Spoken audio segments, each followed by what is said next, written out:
Hey there, it's Glenn from Route One, and I wanted to do a quick video today to talk about something that had come up in the gym from speaking to a client yesterday that I think is super common in the fitness industry, and how we kind of set ourselves up for failure in our own expectations of what progress should look like for us, both in the short and long term.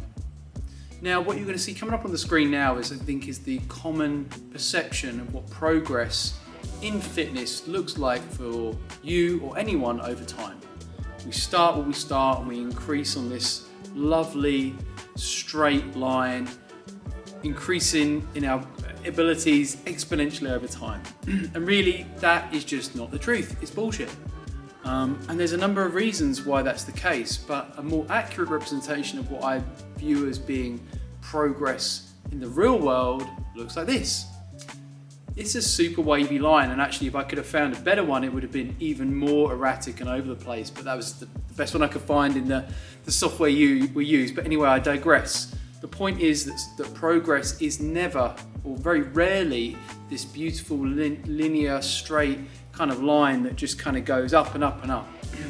So what is the truth of it? Okay, the truth of it is, when you do start out in fitness, you will probably experience for a while what we call the concept of like the newbie gains, where each week you're just going to get better and better and better. But that's really because you're coming from a place where you just haven't been doing much. But there is inevitably going to come this time, 6, 12, 18 months in, when that progress stops. So sometimes it will plateau, and actually sometimes you might find you get a little bit worse. So really, what are the reasons for that? There are many we could talk about, but really the big one I want to hit on today is the concept of allostatic load, which is simply the amount of stress our bodies are under at any one time and how that can affect especially our exercise and training in the gym. It can be represented by this picture here, which is a bucket. And if you think of this bucket as being your capacity to handle and deal with stress. Stress in and of itself is not a bad thing. Training is a stress. We need stress to grow and thrive, and it's part of being a functioning human, right? It's not the bogeyman, right? Stress is not bad. It's just the volume of stress at any one time, which is something we need to consider.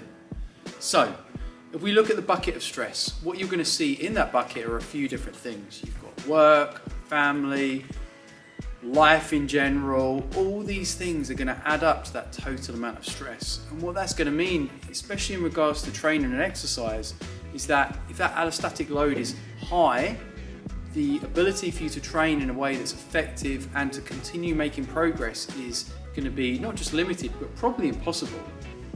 So the inevitable thing that probably comes from this is then, well, should I bother still exercising? Well, yeah, you should, but you've just got to adjust your expectations about what's going to be an outcome for you based on everything you've got going on. And really what I want to lead that into is the discussion of something which I think is an important thing that you should take forward into your training every day, is to think about giving your best effort every day, okay? And some days are going to be good, other days are not going to be as good. But if you walk into that gym, you can take stock of where you're at the moment in terms of overall stress levels, energy, sleep, everything that's going on. Like, have you been out on the beers all weekend? You're probably not going to smash it that day. So you've got to take that look. You can't just expect, oh, well, I did this last week, I should do it this week.